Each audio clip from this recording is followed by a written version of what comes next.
Ko nilulo ng kiwi kasi sabi ko gusto ko yon kiwi. So ito ay kiwi tree. So yan ay bonsai. So maliit lang yan, magbubunga na yan. Bonsai yan. So ganito ang kiwi tree.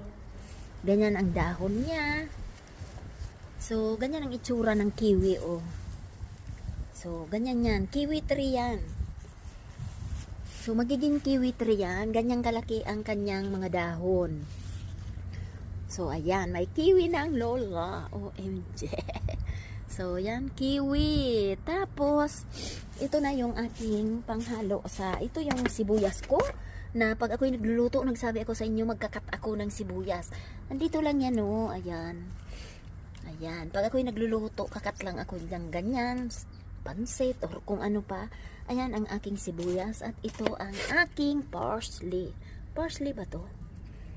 Parsley ata